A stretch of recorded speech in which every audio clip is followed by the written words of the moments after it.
बिस्मिल्लाहिर्रहमानिर्रहीम। शुरू करता हूँ अल्लाह के पाक नाम से जो बहुत बड़ा मेहरबान नहायत रहने वाला है। दोस्तों, बहनों, भाइयों, बुजुर्गों, अस्सलाम वालेकुम। अल्लाह ताला के फजलो करम से आज हम बयान नंबर 9 आपके सामने पेश कर रहे हैं। हमारा मकसद कुरान पाक और सुन्नत रसूल से सीखना और सिखाना है। अहकाम को समझना, तारीख पर गौर करना और इलाही रहनुमाई से मसाइल का हल तलाश करना है। अल्लाह ताला हमारे इस बयान को मुफीद और तमाम दिलों के लिए नूर का जरिया बनाए। तो दोस्तों, बहनों, भाइयों, आज हम बयान करेंगे कि सहाबा कराम की तरह इस्तिग़फ़ार कैसे करें। इस्तिग़फ़ार तौबा, जिसको तौबा कहते हैं, सबसे बड़ी इबादत है जो मोमिन को अल्लाह ताला के करीब कर देती है। कुरान पाक और हदीस नबवी हमें सच्चे दिल से तौबा करने के बारे में वाज़ा रहनुमाई फराहम करती है। और सहाबा कराम रज़ियल्लाहु अन्हुम की जिंदगियों से इस बात की अमली मिसालें मिलती हैं कि सच्चे मोमिनीन किस तरह इस्तिग़फ़ार करते हैं। मालिक बिलाल बिन उमिया और मरवा बिन रबी ने अपनी गलती का इतराफ किया, 50 दिन तक समाजी बाइकाट की सख्ती बर्दाश्त किया और अल्लाह ताला की तरफ अखलास के साथ रजू किया, जब तक कि अल्लाह ताला ने इनकी तौबा कबूल ना कर ली। ये हमें सिखाता है कि ईमानदारी, सब्र और अल्लाह पर तवक्कुल करने वालों के लिए गैर मुतज़लज़ल भरोसा है। सहाबा ने सच्चाई का इंतखाब किया और अल्लाह ताला ने इनकी कहानी बयान करने के फौरन बाद सूरह तौबा की आयत नंबर 119 में हुक्म दिया, ऐ लोगों जो ईमान लाए हो, अल्लाह से डरो और सच्चे लोगों के साथ रहो। इसलिए सहाबा की तरह माफी मांगने का एक तरीका यह है कि अल्लाह के पास सच्चाई से बगैर किसी उज़र और मुआफी के। सहाबा कराम ने भी नबी करीम सल्लल्लाहु अलैहि वसल्लम की मिसाल की पैरवी की, जो खुद बेगुनाह होने के बावजूद कसरत से इस्तिग़फ़ार करते थे। सही बुखारी हदीस नंबर 6307 में है कि रसूल पाक सल्लल्लाहु अलैहि वसल्लम ने फरमाया, अल्लाह की कसम, मैं दिन में 70 मरतबा से ज्यादा अल्लाह ताला से इस्तिग़फ़ार और तौबा करता हूँ। सहाबा कराम ने मुसलसल अल्लाह ताला को याद करके और इससे माफी मांगकर इस आदत की तकलीद की। मिसाल के तौर पर हजरत अबू बकर सिद्दीक़ रज़ी अल्लाह ताला ने एक मरतबा रसूल पाक सल्लल्लाहु अलैहि वसल्लम से दुआ सिखाने की दरख्वास्त की, तो आप सल्लल्लाहु अलैहि वसल्लम ने आपको ये कहना सिखाया, ऐ अल्लाह, मैंने अपने आप पर बहुत जुल्म किया है और तेरे सिवा कोई गुनाहों को माफ नहीं करता। तू मुझे अपने पास से बख्शिश अता फरमा और मुझ पर रहम फरमा, बेशक तू बड़ा रहम करने वाला।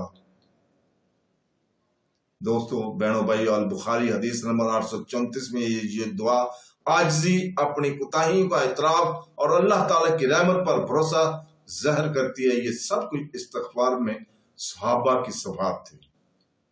सहाबा कराम के गुनाहों को मिटाने के लिए मुखलसाना अमाल और नेक कामों के जरिए माफी मांगने का एक और तरीका था। अल्लाह ताला सूरह हुद की आयत नंबर 114 में फरमाता है, बेशक नेकियां बुराइयों को मिटा देती हैं। ये याद रखने वालों के लिए नसीहत है। मिसाल के तौर पर उमर बिन खत्ताब रज़ियल्लाहु ताला अन्हु भी महसूस करते कि अपने से गलती हुई है तो सदका और नमाज में इजाफा करते थे। अल्लाह ताला के इस वादे पर यकीन रखते थे कि नेक अमाल गुनाहों को मिटा देते हैं। सहाबा ने यह भी समझा कि मुआफी के लिए सिर्फ अल्फाज की नहीं बल्कि दिल और तर्ज अमल की तब्दीली भी जरूरी है। सच्ची तौबा में गुनाह पर निदामत, इसे फौरन छोड़ देना और दोबारा इसकी तरफ न लौटने का अज़म करना शुमाल है। सुनन इब्न माजा हदीस नंबर 4251 में रसूल पाक सल्लल्लाहु अलैहि वसल्लम ने फरमाया, तमाम बनी आदम गुनाहगार हैं और बेहतरीन खताकार वो हैं जो तौबा करे। सहाबा ने इस असूल पर जिंदगी गुजारी, गुनाहों को कभी मायूसी की तरफ नहीं जाने दिया, बल्कि हमेशा अल्लाह ताला की तरफ उम्मीद के साथ पढ़ते रहे। अहम बात यह है कि सहाबा कराम ने खुद बहुत मुआफी हासिल करने के लिए कभी भी अपनी हैसियत या माजी की कुर्बानियों पर भरोसा नहीं किया। यहाँ तक इनमें से सबसे बड़े जैसे हजरत अबू बकर सिद्दीक, हजरत उमर फारूक रज़ियल्लाहु ताला अन्हु عثمان غنی اور حضرت علی رضی اللہ تعالیٰ عنہ اپنی عاجزی اور اللہ سے ڈرنے کے لیے مشہور تھے.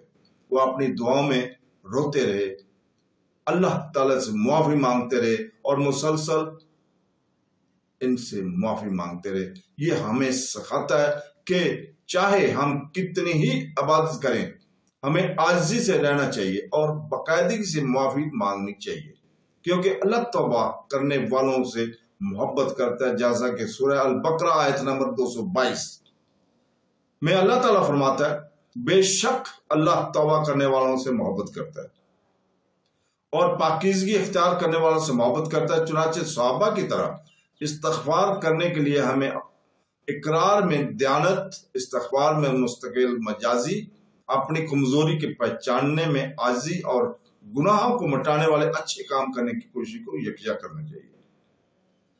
خلاصہ یہ ہے کہ صحابہ کرام کا استغفار کا طریقہ سچائی، صبر، عاجزی اور اللہ تعالیٰ کی طرف مسلسل رجوع کرنے سے نمایاں تھا. انہوں نے اپنے گناہوں کو درست ثابت نہیں کیا بلکہ ان کا اعتراف کیا، اپنی غلطیوں پر آزمائش اور برداشت کی اور اللہ تعالیٰ کی رحمت پر بھروسہ کیا.